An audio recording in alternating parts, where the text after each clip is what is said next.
You all know that I try to keep myself honest by staying with the triennial division and reading 1/3 of each parsha every year. And I have to say that I couldn't do it this week. I just couldn't do it. Chapter 18 of the book of Numbers, there was nothing I could do. Nothing. What about to save it. What about comes a revolution? Who put you in charge? Mickey, funny that you should go there. So, you're welcome to look at chapter 18 and see what you can do with it.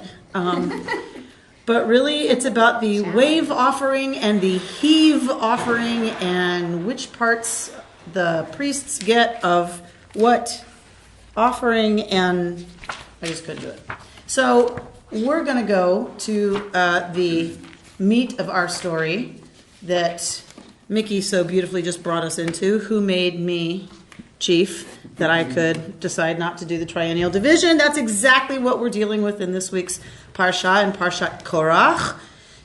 We're dealing with the challenge to the authority of Moshe and Aharon. And so let's go ahead and look at the story itself, which is chapter 16 of the book of Numbers. A blessing. And we will start our study with the bracha.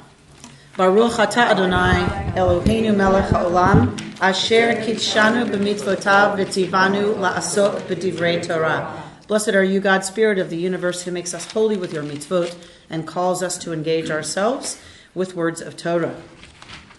So we are looking at a challenge, as I said, to Moshe and Aharon. We have two traditions represented here. There are two different stories that are grafted together, the seams of which are still, thank you, Mariana, are still fairly apparent. So we have two different challenges, one to Moshe and one to Aharon. And so you'll see as we read the text that there are different parties involved and the scenes switch back and forth. And so it's clear that we have two different stories put together, but they're linked in that they are each a challenge to the authority of those appointed, in our case, in our story, by God. All right, so let's look at what's going on here. Somebody want to start at 16:1? That's on page 895. Yes. In the green. In the Red Book, 860. Now Korach, is that what? Yes. Okay.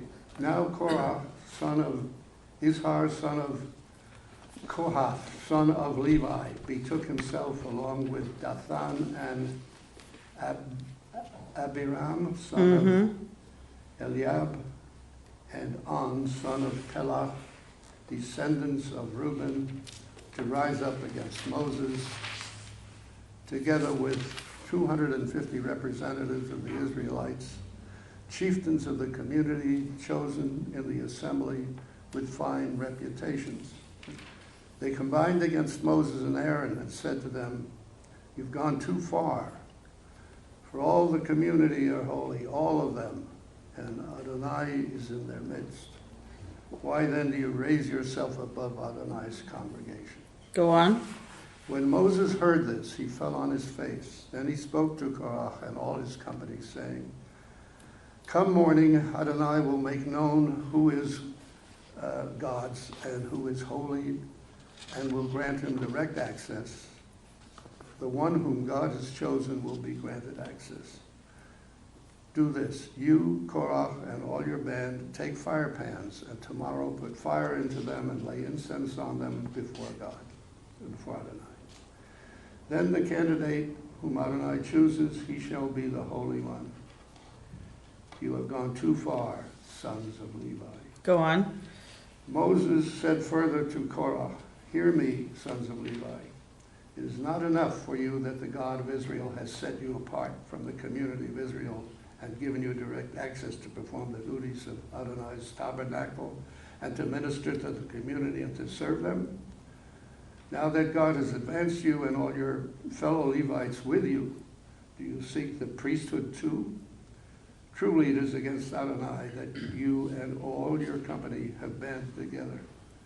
For who is Aaron that you should rail against him? All right, so hopefully already you're getting this sense of there's a couple of things going on, right? That there's different parties, there's different players. So let's go back to the beginning and start parsing it a little bit. Vayikach Korach ben Yitzhar ben Kahat ben Levi. So now we're getting who is Korach? He is ben Yitzhar. He's the son of Yitzhar, who's the son of Kahat, who's the son of Levi. So Kahat is the father of Yitzhar, who is Korach's father, and the father of Amram. Who's Amram? Abraham? No. Amram is Moses and Aaron's father. So Korach is first cousin to Moses. After Amram, after their father, the next is Yitzhar. So Korach is in that immediate family that's given the priesthood. So Korach is not coming completely out of left field. He's a contender, right? So we get this whole description of who he is. Vayikach. What's vayikach? What's kach? To take. So vayikach Korach ben Yitzhar ben Kahat ben Levi. So Korach and all of his descriptors of who he's like the descendant of took. Okay, well, we don't get what he took. So then we get Vidatan ve'Aviram. And Datan and Aviram, b'nei Eliav, who are like children of Eliav, ve'on ben Pelet. And this guy, On ben Pelet, b'nei Reuven, who are all descendants of Reuven. That's where the sentence ends. What's the problem? Vayikach what? First of all, it's in the singular. Vayikach Korach, and Korach took. And all these other guys. So why is it Vayikchu? They took. Right? So it's very problematic. This Hebrew is very problematic. We don't know. Right? The rabbis spend a lot of time trying to figure out why this word is here. To take something, you need an object that goes with that verb, right? So we get nothing. Here it says betook themselves. Okay, first of all, that's plural, and the Hebrew singular. Excuse me, it says betook himself, yes. Betook. Betook himself. Okay, because what else are you going to do with this? What else are you going to do with he took and then he doesn't take anything? All they can do is say he took himself. Okay, well, what does that mean? He took himself. What? Right? All right. So we're going to see in a little bit what the rabbis do with that. But now we get a plural. Vayakumu lifnei Moshe. And they rose up against Moshe. Right? So one of the rabbis I was learning from yesterday when we had our Board of Rabbis meeting, somebody's assigned to give the Dvar Torah. And this Rabbi Feinstein, gave the Dvar Torah and he said, so we've read this story for how many years, all of us? Vayikach Korach and Korach took and all these other guys. And he said, but it's the singular and it's only Korach who speaks. Who are these other guys? Right? There had to be an email conversation. There had to have been a salon meeting, a parlor meeting before this. Right? So, what are these guys doing here and then they don't speak? They're backup.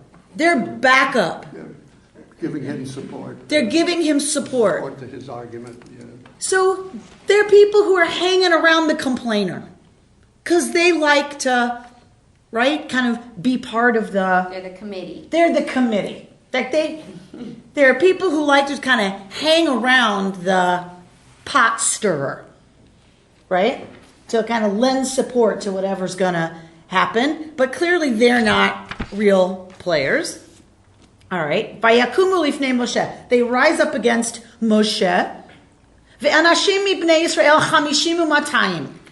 Nisi'ei Eda. So who else are we getting who's going to challenge Moshe? 250 Israelites. And we're told that they're machers. Right? These are not schleppers. These are important people. These are chieftains. These are nisi'im. These are officers, right? They're the elect of the community. With fine reputations. With fine reputations. Reuben points out from our commentary. Anshe Shem, that's where that comes from, right? Men of name. Men of repute. Right? So they have reputations. All right. They've been elected by the people, right? These are people who have authority within their groups. What happens? Vayikalu al Moshe. And Vayikalu al Moshe, what's kahal? Community. Kehilat Yisrael, right? That's who we are. So they communify al Moshe, against Moshe. Ve'al Aharon. And now we get Aaron added. So now it's Moshe and Aaron. Vayomru. What is their charge? What do they say to Moshe and Aaron? You've gone too far. Rav lachem. So what's Rav?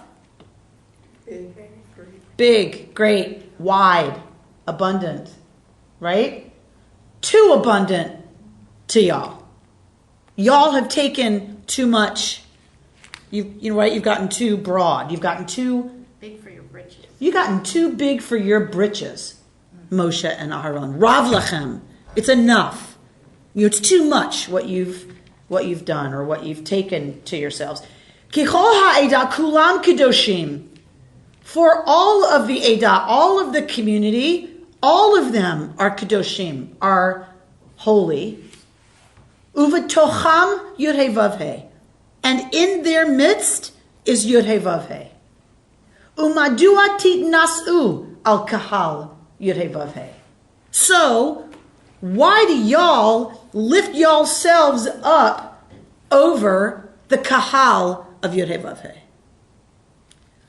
What is the charge? Susan? I don't understand it. Right. What are they charging? Well, They're special.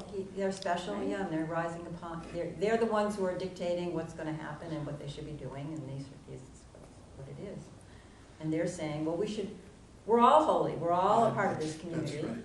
and we should be able to do the same, I guess. I don't know what they want. Right. What Really. preceded this? Because I think the community has a point that seems consistent with everything we always say, that everyone's holy in Judaism. So what preceded this? Did Moses and Aaron just do something that made them feel like now you're getting a little bit Too big? Yeah. So it's interesting why this is placed here, right? So what happened before this, right, is a good question. What prompts this? We don't, in the text, get a prompt.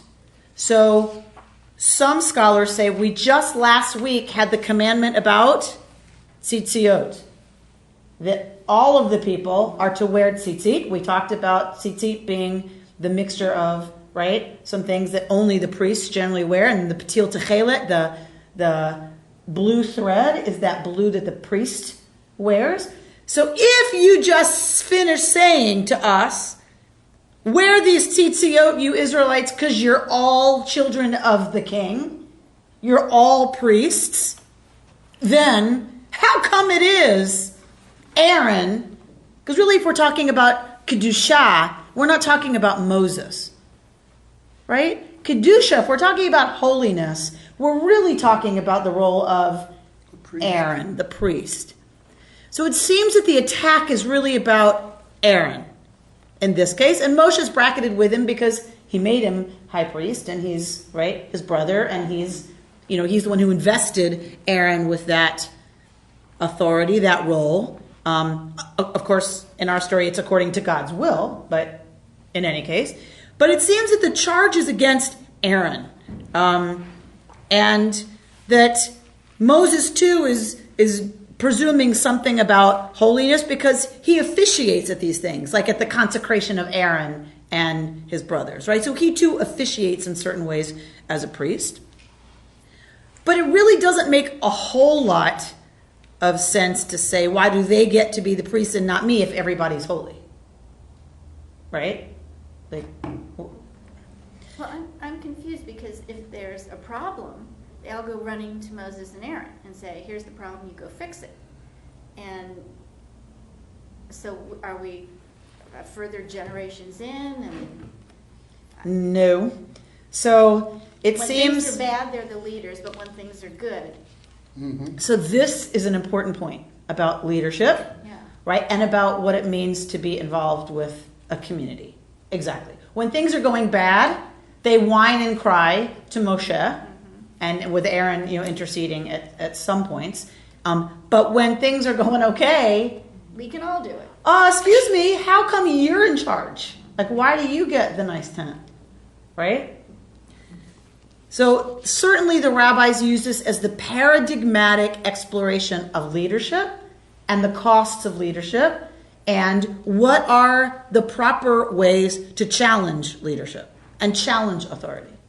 So they turn, because of what happens to Korach and his followers, which is not good, right? It's not pretty. The rabbis have to understand Torah as being critical. But some people raise the question, what's the problem? Korach's got a point, right? Like, he's from that priestly family too. Why is Aaron the high priest, right? Like, so some people read this a little more sympathetically, that it's like, they have a point. Why does it go so badly for them? So we'll see what the rabbis have to say about this. All right. So in either case, they challenge, right, this authority, and they what they say is, y'all have raised yourselves above the kahal. This is where the rabbis go. That's their mistake. Is that rather than just say, okay, we need to talk because we think we have a legitimate claim, what they said was, y'all think y'all are so great. You think you're above us. What is the indication anywhere that Moshe or Aaron think they're better than anybody else? Right? And so the rabbis, some of the rabbinic authorities point to this and say, this is where Korach and his band are clearly showing their hand, right, as being misguided at best, disloyal and rebellious, and sowing the seeds of dissent for horrible purposes at worst. Is that they charge Moshe and Aaron with something that they didn't do, lifting themselves up above the congregation. All right. In either case, Moshe hears this, and what happens? Falls on his face. Vayipol al panav. Why did Moshe fall on his face? And that poor guy, last week he was ready to, just kill me now, and it's like it never ends. Right. He's depressed, and now he just falls on his face. So good, Pam, that you remember what happened last week, right? Moshe just reached his limit last week, didn't he? He just had it, and he had a total meltdown. Yeah. Right? And said to God, if this is how it's going to go, dealing with this people, just kill me. If you love me, kill me. Right? Shoot me now, because I cannot do this. And here they are. Right? Here they are again. 250 leaders. That would be like the board of directors of the synagogue. Right? Like, what are you supposed to do with that? See? Thank you. It's all good, right? It's all good. So Moshe hears this. Either he's just completely flattened, literally, by it. He really can't do this. What's another explanation? One is that he's just had it. He's exhausted. He's depressed. He can't deal. And he kind of just goes to the floor. What's another possibility? Well, he's Well- supplicating himself to He's them supplicating himself to them. How come? to show that they have status also, and that he is equal to them. So you're wrong about me. I don't think I'm all that. And he goes to the floor in obeisance to say, I honor and recognize that you're leaders of the community. I don't think I'm all that special. You're wrong about me. What else? A sign of humility. Out of humility. Okay. Any other possibilities? Well, he usually does that when he's talking to God. He usually goes to his face or does something like that when he's talking to God about what? Well, that he needs help. He needs help with this people. What Moshe goes to his face before God when God is about to wipe out the people. Possibly Moshe knows that God has had it. Right? I mean, that this people now is like skating on the thinnest ice, and Moshe, ever the humble servant, ever the real leader, proving how wrong they are, falls on his face before God. Because he knows that God is going to be not happy. Right? And so he's propitiating God not to wipe these people out. And this is the evidence about how wrong they are about Moshe. All right. Well, Yes, Reuben. his next move is to tell the people, being very directive, as though he had heard from God himself. I mean, how does he come to say, come morning, this is going to happen, and so on? So many scholars agree with you and say Moshe and Aharon already went into the tabernacle to get an answer about this. And that's why he falls on his face. He's waiting for God's answer. He's in the receptive position of waiting for the oracle from God that's going to tell him what the heck he's supposed to do. 250 people is a lot of people coming at you with a ringleader, challenging your authority. Some say Moshe's afraid for his life at this point. He's afraid they're coming and their intent is going to be bodily harm, right? That he's done. And that he's actually, falling on his face in obeisance saying, don't kill me or my brother. What else are you going to do? When you're being attacked, you go to a submissive, position that says, okay, like I'm not. Others say he's gone into the Mishkan and he's waiting for the divine response, because what comes next are very specific instructions. What, did he just make that up? Right? So he says to Korach, what does he say? And to all of his Edah, all of his group, right? Come morning, we'll know, right? Like, God's going to make known who is God's, and the one who is holy will be brought close to God. He kriv elah, the he feel form of karov, of close, right? He kriv. So what other word is made from this shoresh? Korban. Korban, which is Sacrifice. sacrifice. Hence, some people's reading of the incident with Nadav and Avihu. Right? When Nadav and Avihu get incinerated, this is where some scholars draw the conclusion that they were being brought close to God and were, right? That they were a korban, that they in fact got really close, super close, so close that they went supernova. So God is going to make known tomorrow who is Kadosh, and the one who is Kadosh will be brought close to God, right? And the one that God chooses will be brought close to God.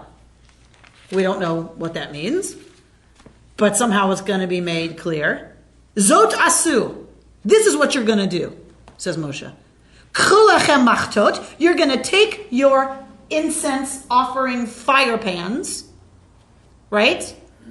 And you're gonna, and he's talking to Korach, and he says, y'all, Korach and your whole band, you're gonna take your machtot, utnu vahen eish, and put in them fire, meaning hot coals that are burning.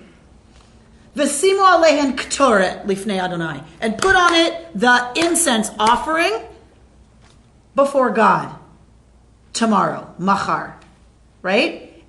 And the one that God will choose, hu hakadosh, that one is the one who was holy. That is the one who was set aside. Right? Holy is a bad word here for us to use because it makes it sound like special. And that, because the charge is, y'all think you're all that. Right? Kadosh doesn't mean all that. Kadosh means set aside for service. But God gets to choose who God wants set aside for God's service. So Moshe's making it clear, God will decide who is Kadosh, who is set aside. Rav lachem b'nei Levi. Right? You can totally see Moshe snapping. Rav lanu? We've taken on too much. Rav lachem b'nei Levi. Y'all have gotten too big for y'all's britches. We're going to rumble. We're going to totally rumble, right? You charge us with Rav lachem? Rav lachem! So, Vayomer Moshe el Korach. So, Moshe says further to Korach, Simuna b'nei Levi, listen up. Right? Sorry, Shimu, from Shema. Right? Shimuna b'nei Levi, listen up, you descendants of Levi. Is it not enough for you that God has set you aside, right? Has set you aside, has made you kadosh from the community of Israel and given you access to God's self, to perform the duties of the Mishkan and to minister to the community and to serve them. Meaning you already have status and position. You already have been set aside by God to serve God. Like the rest of the tribes are just schlepping through the desert. Y'all are in charge of the Mishkan and all of the sancta. Now that God has advanced you, right, from among your fellow Levites and your fellow Levites with you, now you want to be Kohanim also? You want to be priests also? That all y'all have banded together here? Who is Aharon that you should, and here's the question, what does this word mean? Talinu, right? What is... Here it says rail. Who is Aaron that you should rail against him? All right. So clearly, Moshe understands the challenge is to Aharon, being high priest. Right? That's what's really going on, is that Korach and his band think they should be priests. And they're first cousins, they're related. Their dad was a child of, right? There's no reason for them not to maybe make that claim. But Moshe clearly is not happy with the charge against Aaron. That is one story. That is one episode. That is one scene. That is one thing that's going on.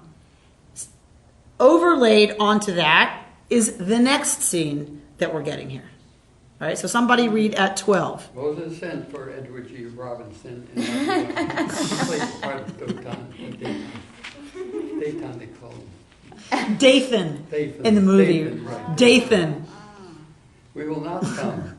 There's not enough that you brought us from a land flowing with milk and honey to have us die in the wilderness, that you would also absorb, lord it over us. Even if you had brought us to a land flowing with milk and honey and given us possession of fields and vineyards, should you gouge out those men's eyes? We will not come. Moses was much aggrieved, and he said to Yudhe, pay no attention to their oblation. I have not taken the ass of any one of them, nor have I wronged any one of them. All right, this is another episode that gets grafted onto this story. What's going on in this episode? They're accusing Moses, Who's accusing Moses? the son of, or Dathan and Abiram, sons of Eliab. Yes, Datan and Aviram, sons of Eliab, rise up against Moshe. What are they accusing Moshe of? They brought him to this, of taking them to a bad land, going through the wilderness, and lording it over us. That they brought us, you brought us from a land flowing with milk and honey? That was Egypt? Yeah, and now it's a land, milk and honey. How do you think that's going to go over? Wow. How do you think that's going to go over? The same language used about the land that they are going to, the promised land, they're using about The way the slaves. Egypt. How do you think that's going to go over, right? Talk about ingratitude, right? The land in which we were enslaved was Eretz Zvat Chalav Udvash. Really? Really? So, But isn't the complaint the same? so you're lording it over us. All right, so clearly this is part of their charge, right? It's the same in terms of you think you're all that, right?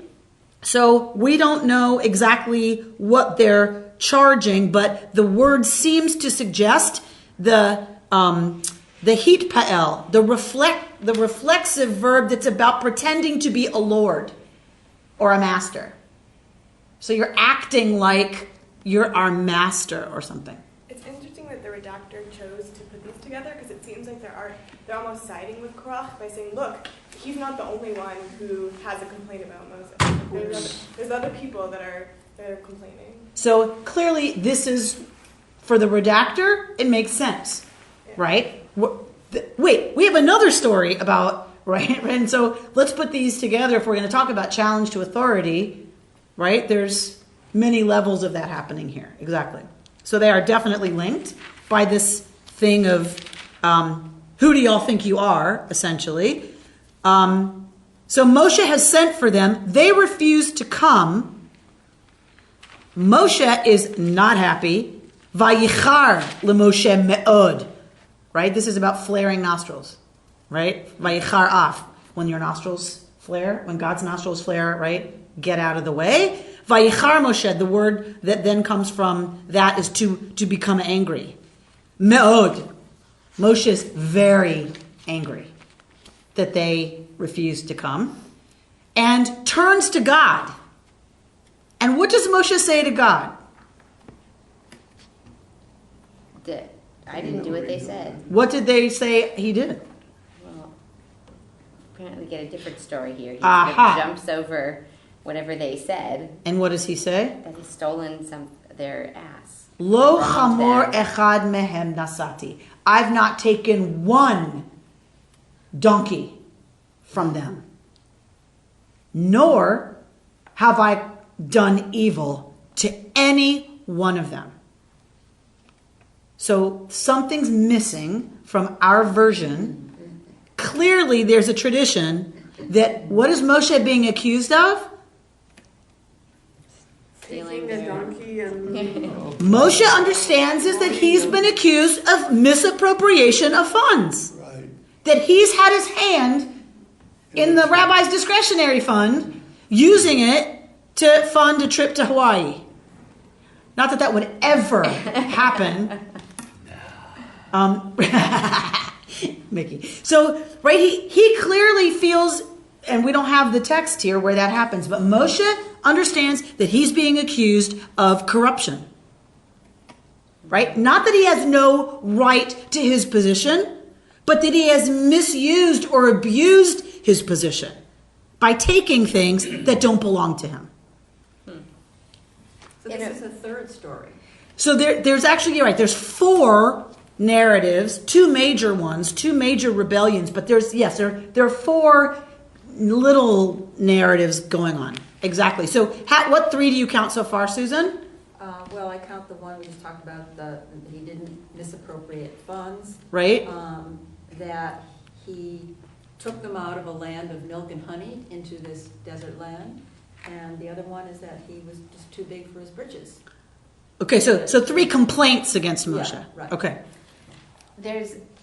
I'm not advocating this point of view, but it reminds me of when Moses is being accused of one thing and then he goes beyond and says, I didn't take things. It kind of reminds you of catching somebody who's guilty of something. Mm-hmm. You know, when you say, I didn't say you took a donkey. Is there something you need to tell me? I didn't steal that donkey. You know, really? I didn't know anything about a donkey, but now that you mention it, where's the donkey? What donkey? Right? Now that you mention it, Right. what? You have a donkey? I mean, there's sort of, one could argue there's a guilty mind there. I'm not saying that that's the case, but more likely something's missing from the story. right? But clearly Moshe feels defensive, Yes. right? Maybe he does have a donkey schlepping his personal stuff, but maybe it's a business expense, right? Like, so in other words, Right. what you're saying is, they don't know maybe even the specifics, but Moshe knows what they are or what people are What he's whispering feeling about, guilty about. right? About that donkey business, right? Okay. So in that respect, it's kind of smart of Datan and Aviram to push him, right? In terms of he just disclosed, I mean, maybe I'm just being suspicious, but if that 20 is missing from your wallet, I did not take that BMW. Right. It wasn't me. All right. So let's go on to someone read it. Did we read 16? Rabbi, this is just a nit, but the Parsha starts with Korach and the others talking to Moses. So, Korach. and the others, betook himself along with Dathan and No. No. Right. Right. So Datan and Aviram and On, son of Pelet. Yeah. Right. So- No, exactly right. So I guess the redactors had some problems here because Yes. now we're saying he asked for them to come, but they were already there. I So don't good. know. Good close reading, Reuben. That you see how it's messy, and the redactor is not interested. Curiously, for us as modern readers, we go, hello, did you not know that you just left them over here and now we're saying they're over here? Right? So clearly the redactor is not interested in harmonizing these stories. Right? The redactor is taking stories that are important to different elements of early Israel and putting them in the national history so that everyone will buy this book. The redactor is not interested in making it one story. The redactor is interested in making sure that everybody's traditions about rebellion, we're going to link, they have a story about rebellion, then they have one about rebellion. We're going to put those here. This is a good place for those. And put them here next to each other so that everybody buys this as the new national history. Right? Because this is being written as the national history book for the formation of this people, Israel. And the next line is back to Korach. Next line is meanwhile, back at the ranch.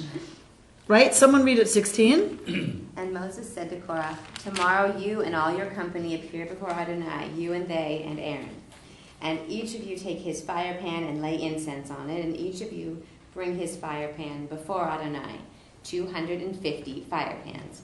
You and Aaron also bring your fire pans. Each of them took his fire pan, put fire in it, laid incense on it, and took his place at the entrance of the tent of meeting, as did Moses and Aaron. Korach gathered the whole community against them at the entrance of the tent of meeting. Then the presence of Adonai appeared to the whole community, and Adonai spoke to Moses and Aaron, saying, stand back from this community that I may annihilate them in an instant. But they fell on their faces and said, O God, source of the breath of all flesh, when one member sins, will you be wrathful with the whole community?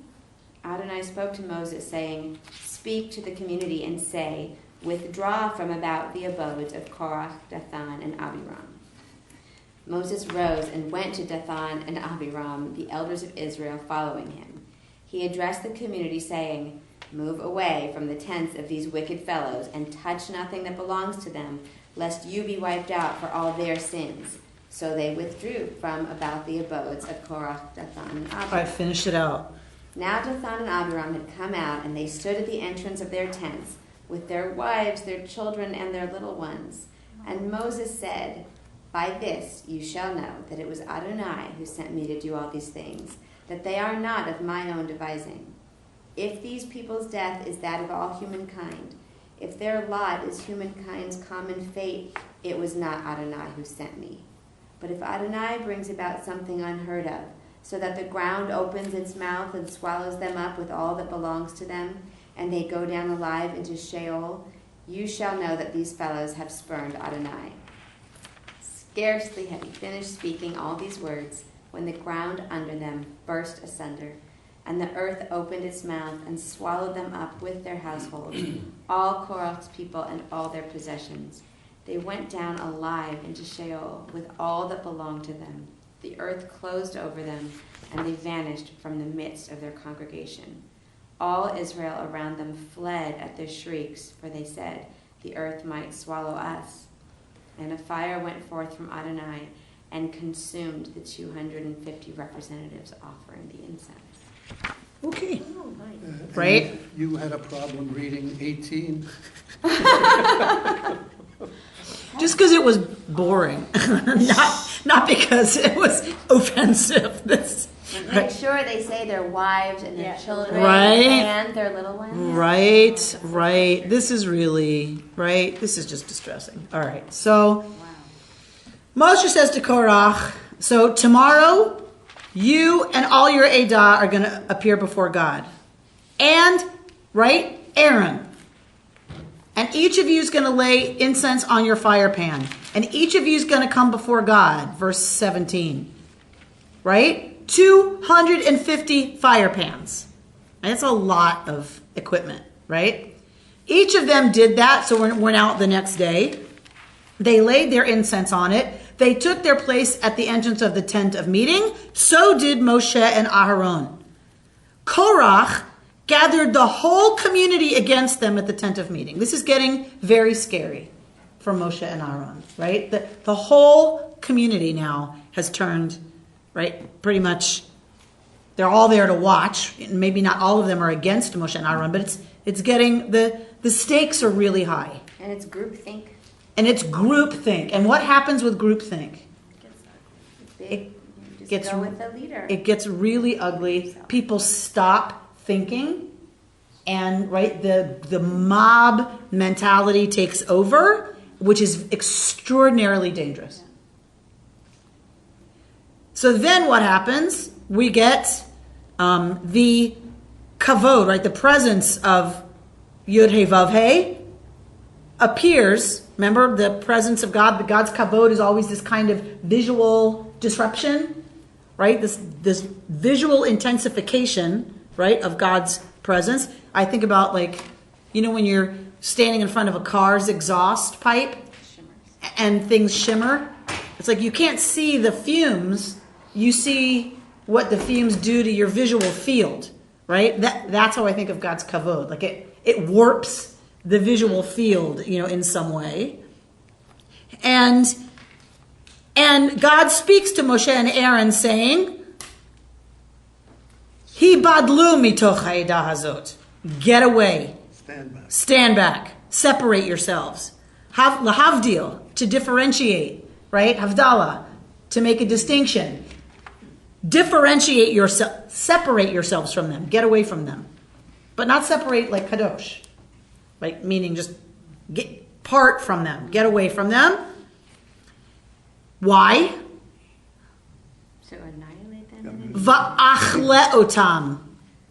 I'm going to eat them in a second. I'm going to consume them. The earth swallows them. Ha ha ha. Right? But they fell on their faces. Moshe and Aharon, even at this moment, what do? They're like, God, right? And they call God Elohei haruchot lechol basar.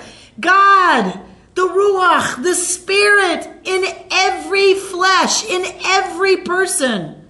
If one sins, will you wipe out the whole community? Even now, they're praying for the people who are rising up against them with pitchforks. Here's the proof of Moshe and Aharon's authority for the rabbis. Even now, they love this people enough, right, to beg for their deliverance. And God says to Moshe, what? Daber el ha'edah. Speak to this edah, saying, get away from the abodes of Korach, Datam, and Aviram. Get away from the ringleaders and get away from their space. So Moshe rose and went to Datan and Aviram, the elders of Israel, right, following behind him, right? And he addressed the Edah, saying, move away from the tents of these evil people and touch nothing that belongs to them, right? Everything that belongs to them is now taboo, right? It's cherem. It's taboo. You can't touch it. Lest you be implicated as being one of them, right? As being part of this. Who were these elders? That is a very good question. Maybe it's the 70 elders that we've seen before. They were not obviously part of this group of the community that's rising up against them. They just the community leaders that were part of that group. So a different set of. So this is where some people say clearly this is a variant tradition, because the elders here are not involved with Datan and Aviram, right? That's how we know this is a different story than the other story that has the leadership supporting Korach. Yes? All right. And can I just ask, and one sentence he's going to bat for the people, and the very next he's saying, get away from these evil people. Well, meaning, I think what he's saying is, they're the ringleaders. You're going to punish everybody, right? And meaning the rest of the folks who kind of got swept up in it. I think he's okay with maybe with Korach, Datan, and Aviram getting, but maybe not. But it seems like he's saying to everyone else get away, because these guys, they're going down, literally. He's forgiving the mob. Right. It wasn't their idea; they just went along with it, kind of thing. Right? So people withdrew from around the abodes of Korach, Datan, and Aviram. Right? Now we get Datan and Aviram coming out and standing at the entrance of their tents with all of their people, all of their family. And Moshe says, by this you will know. Right? What will you know? That all of these things were not of my heart. What is the heart in biblical Hebrew about?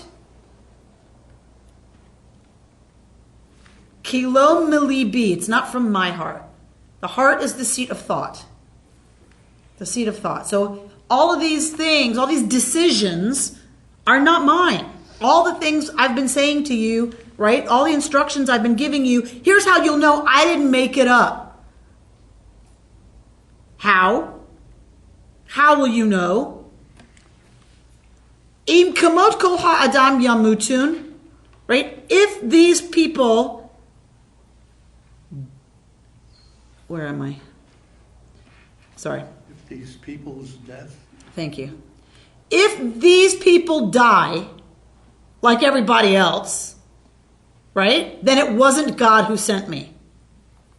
But im bri'ah yivra Adonai, but if God creates a creation, ufatzta ha'adama et piha, and the earth spreads open its mouth, uvla'a otam, and swallows them, and everything with them, and they go down living to Sheol, then y'all will know, right? What that is this word Sheol? Then you'll know that these folks are working against. There in my text says spurning, right? Yud Hei Vav Hei. All right. Well, what is Sheol? Sheol is the realm of the dead. This is the place. This is the underworld. Hades. Hades. Yes. Exactly. This is the first time I'm hearing. I didn't know that Jews even believed in a Sheol. Yeah. Yeah. Yeah. So the rabbis later used the term Gehinnom for Sheol. Gehenna. Right? For Sheol. Clearly it is a heritage of pre-Israelite mythology, this Sheol business, right? And that mythology would have had death, mavet. In Ugaritic it was mot, also, right, one of the words for death, was a god in that system. Sheol would have been the realm of the god Mot, the god, right, death. Is this word used anywhere else in the Torah? Yes. It is in Isaiah, in Habakkuk, and in Proverbs. Very impressive. Well, you were waiting for that question. Uh-huh. I'm so impressed. I did prepare. And it's Good thing you asked. So It- not in the Torah, in the in the Bible. Tanakh. Yeah, in the It Bible. opens its mouth to receive the dead. And I believe the witch of Endor might be described as coming up from Sheol. Maybe not. You know, when they raise her to talk to her? There's a witch. Yeah, they raise her from the dead to talk to her. I'm not familiar with that story. What was that? Saul sends Samuel to raise the witch of Endor from the dead to talk to her about something. Yeah. The So secret. that's in Samuel, I take it. Yeah, I think, or in Maybe Kings. It's possible. So this is clearly left over from the pagan, pre-Israelite days, right, in history. We don't get a lot of references to this in other places, but lo hameti mi hallelujah velo kol yordei duma, right? So the dead can't help me stay alive, oh God, because the dead can't praise you. The ones who have gone down, nor can the ones who have gone down. Velo kol yordei duma, and nor can the ones who have gone down, right? So there's this imagery in Old Hebrew of Sheol, of going down to Sheol. They go alive. So most people, presumably, go dead into Sheol. Or maybe they're living there now. And maybe they're living there now. This is so perplexing. I mean, Nachon? where does all this stuff come from? Jews don't believe in hell. So- It's different. Right. So clearly, it does not get carried forward into Israelite religion as an understanding of, It's in the Torah. It's here. but it is not developed. And down, Sheol doesn't seem to mean hell. It doesn't mean, Devil and fire. no, that is Place. not what it means. It's more like Hades. It's more like the realm of the god Mot. That's where you go. You go to live after you die in the realm of the underworld. It doesn't seem to be a this story, punishment. yeah. It seems to be just what happens. It doesn't seem like to it would be a very good good. place, right? Well, it's not good because it's not here. Right. It's But you not can't up be there here. either. There isn't an up there.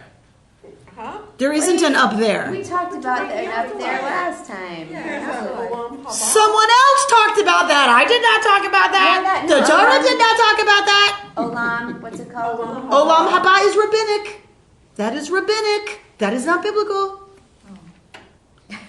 There is no talking about Olam haba in the Bible.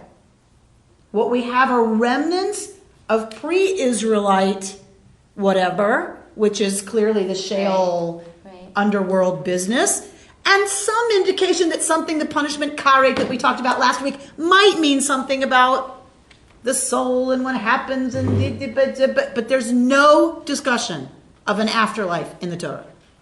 Oh yeah, I have a question. When Moshe doesn't die and he doesn't, who is it? It's not Moshe.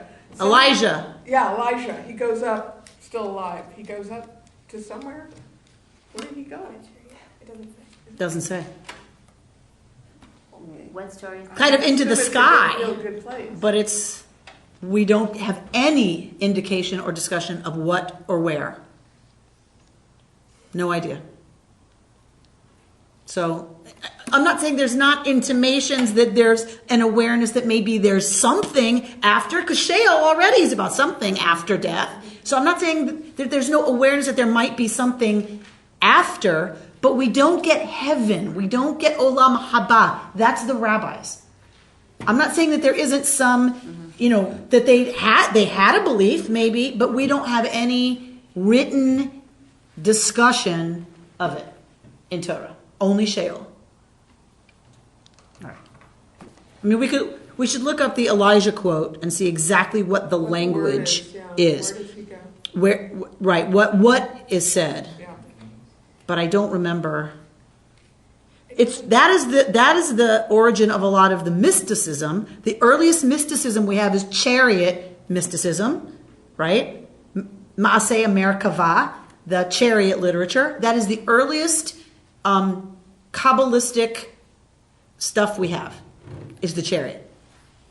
The chariot that... So And that's why we can leave a so cup much for from him the because he's Greek still and Roman. alive. You know, that we leave a cup for Elijah because he's alive and might, Well, he's coming back.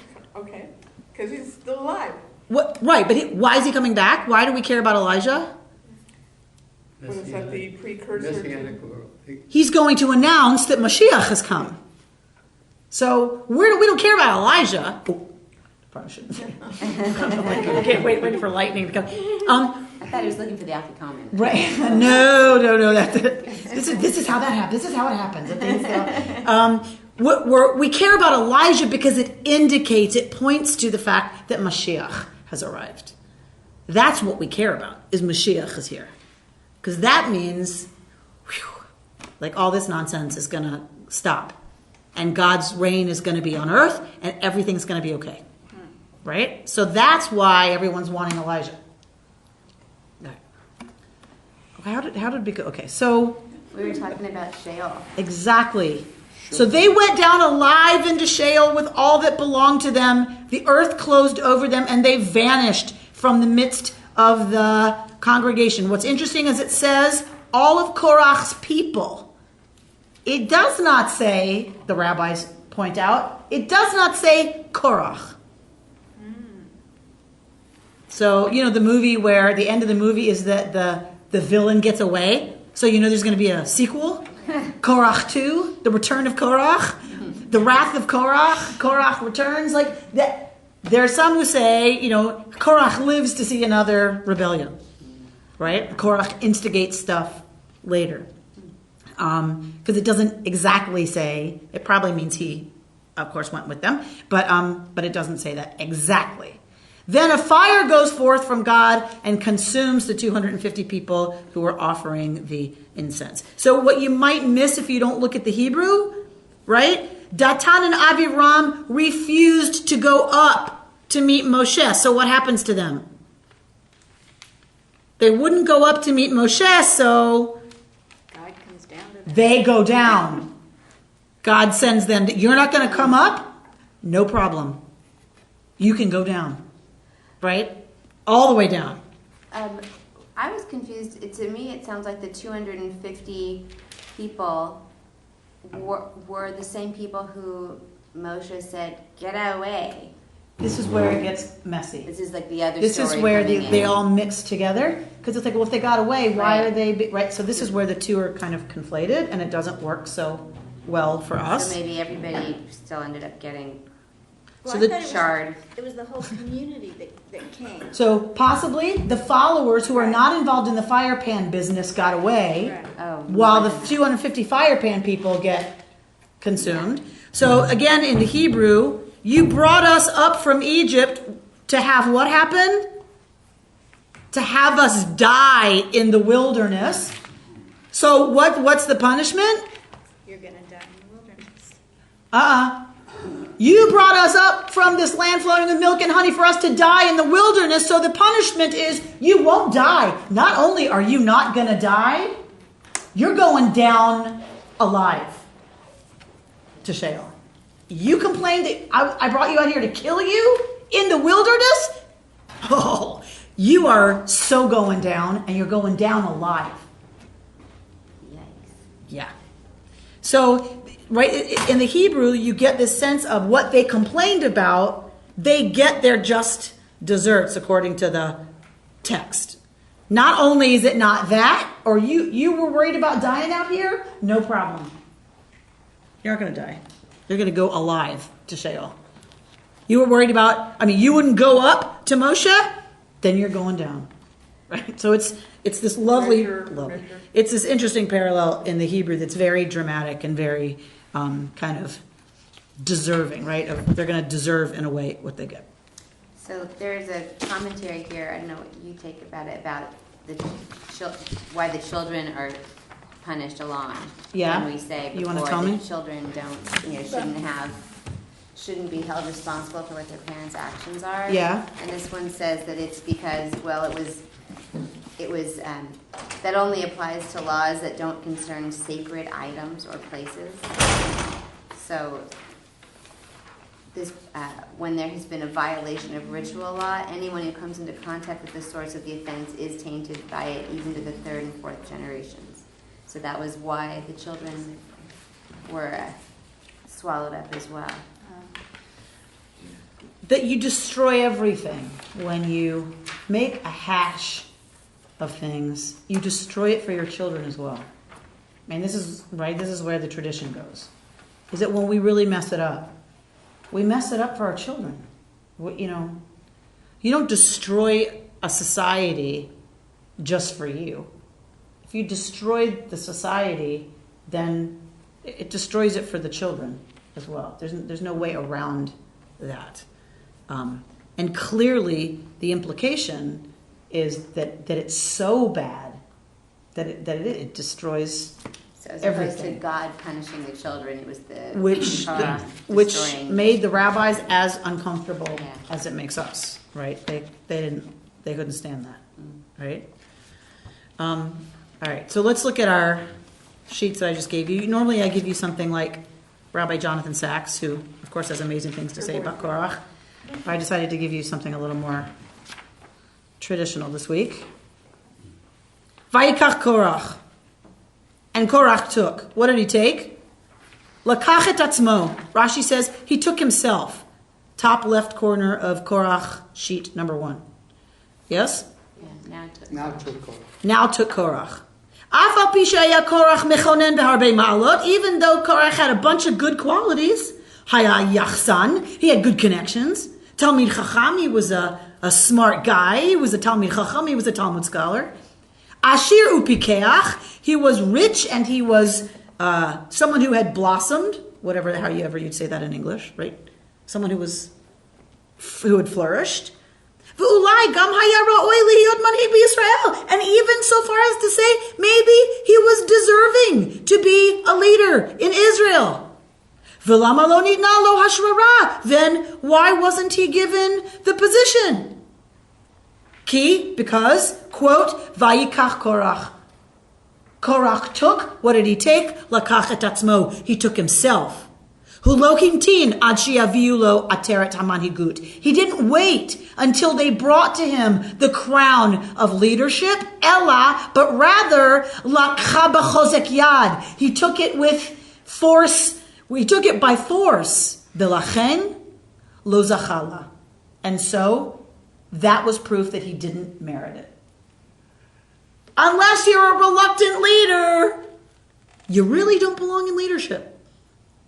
If you're hungry for that position, if you're hungry to be president, you probably don't deserve it. You probably aren't somebody who needs to be president. Which means every president is, other than maybe George Washington, we're told, right? Right? Hasn't deserved it. So if you're too hungry for it, that you are grabbing for it, you already are displaying the number one weakness that disqualifies you, essentially, for leadership. No matter what else you got going on, if you're greedy for it, then it's about the position and it's not about service. In Jewish tradition, leadership is about avodah. It's about service. Well, you can interpret it also to mean that if he had waited for the congregation to elect him, it would have been okay. Yes. As opposed to a coup. When it says here,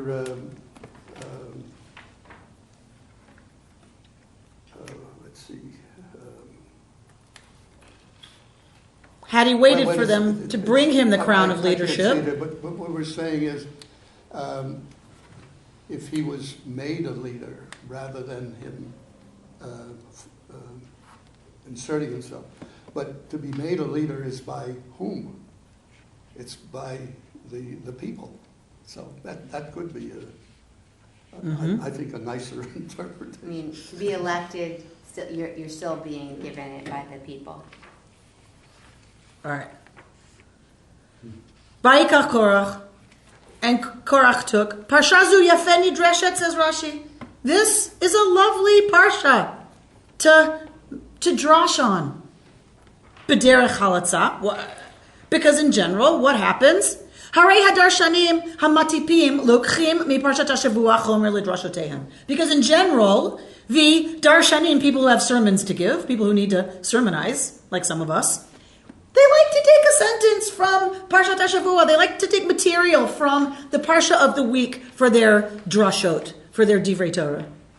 Kol Shavua u Parsha Shelo. Each week, it's Parsha. Right? Each week, the sermon, you take something from that week's Parsha.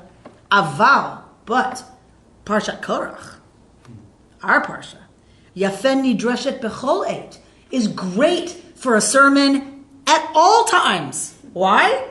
Shetamid yesh machloket beYisrael, because there's always disputes among the Jews. So Rashi says, this is a great parsha to make a sermon on any Shabbat, because there's always a fight, right, going on among the Jews, and you can always use this as a teaching. All right, that's Rashi. I love this one. Vayishma Moshe, and Moshe heard, top right corner. Vayipol al panav, and Moshe fell on his face. Look what the rabbis do with this. I love this. Vayidaber al Korach ve'kol edato, and so he speaks to Korach and all of his community, lemor, saying, Boker ve'yidei Adonai, tomorrow and God will make known. Ulechor'a haya yachol Moshe le'ashiv zot miyad. Moshe could have answered this to Korach immediately. Velama nafal tchila al panav. So why did he first fall on his face? Why didn't he just answer Moshe? Ach Moshe Rabbeinu chashash, because Moshe Rabbeinu felt, he sensed, shemashu alim lo zot milamala. What if Korach was really speaking something true from heaven? The Korach hu rak shaliach. That Korach was really just an agent of heaven. Lefichach, and so nafal al panav tchila lehit bonen. Moshe fell on his face first in order lehit bonen to check out with himself what was going on. Im be'emet yesh bo ezo hitnasot, that maybe there was something that Korach was saying that was actually true. V'le'achar b'dika midukdeket matzah she'ein bo shemet shel giv'ah. And after doing this examination, a very close examination, Moshe found that there was not, in fact, any element of pride, in what, or arrogance in what he was doing. Az hevin she'ein ze shaliach melamala, and that's how he knew that Korach was not an agent of heaven. Ella Korach pliga'ahu, that instead Korach was just arguing in order, to be contrary. Ve'az heshiv maheshiv, and then that's why he answered what he answered. I think it's interesting to compare this to Yitro, because in that one, Moshe did. Yitro came up to him and said, "You're taking too much power," but he told him to delegate it, and kind of you could tell that he was questioning Moshe's power, but not in a selfish way, in a way of like, I'm worried about you, Moshe. You're not going to be able. He didn't question Moshe's motives. Yeah. So right. It's interesting. It seems like it's okay to kind of question power, but how you're doing it if you're doing it in a selfish way. So this is where I go with all the B'nai Mitzvah kids who get this parsha, right? When is it okay? Had people challenged the authority in Nazi Germany, things would have turned out a lot differently, right? So it is not only is it okay, but we're supposed to challenge authority when we have concerns, like Yitro did. But Yitro wasn't in any way disparaging Moshe and Moshe's motives, right? Yitro was trying to help by helping Moshe get the support he needed, which is very different from, why do you get to be the boss and not me? But I love that the rabbis here, what they do is they take Moshe as the paradigmatic, spiritually mature human being who, when he's criticized, does not act defensively. They have him falling to his face not out of despair, not out of praying for the people. Instead, Moshe is falling on his face to take a minute to check in and to really examine in order to see if Korach has a point. It's interesting to me that he felt that God was testing him. It's just so out of character with Moses. It's really not, because he was always a reluctant leader. If you remember in the beginning, who am I? And I can't talk. And he wasn't chomping off the bit for this job by any means. Let's finish one more from Rabbi Simcha Bunim of Shishcha, and he says, what does he say? Vaishlach Moshe likro Datan la'Aviram, and Moshe sent to Datan and Aviram to come to him. Yes. Mimnei malo ala b'yedei Moshe Rabbeinu le'askin shalom b'machane Yisrael.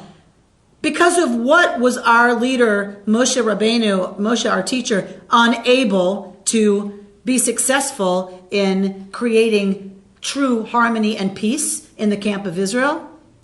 Mipnei sheMoshe lo hitriach et atzmo lavo alehen. That Moshe didn't trouble himself to go to them. V'lishadlam b'divrei piyus v'ritzui. But in order to go to them, in order to speak to them words of appeasement and words that were ritzui, would have been welcome by them. Ella yashav ba'ohel. But rather, he sat in the tent, b'shalach likro'otam shiavo alav. That instead, he sent for them to be brought to him while he sat in his tent. Lachen yireta derech laneged hashalom. And this is completely against the path, the way of peace. So if one is a leader and there's trouble, I'm not supposed to sit in my office and say, all right, we'll bring Mrs. Goldberg to me and we'll talk about it. And we'll see if we can fix this. Instead, I'm supposed to get up, go to the garage, get in my car, and drive to Mrs. Goldberg's house and say, I understand, Ida, that there's a problem. I'm here to try to work it out, right? So again, the rabbis take this one little sentence and make this amazing teaching for us about how it is that we're supposed to behave, and they have no trouble finding fault here with Moshe, and at the same time praising him. The tradition that I love sees Moshe in both ways, right, and uses exactly the same story and sometimes the same verses to teach two directly oppositional lessons. Moshe is the paradigm of how we're supposed to behave. Why was there never peace in Israel? Because Moshe didn't behave right.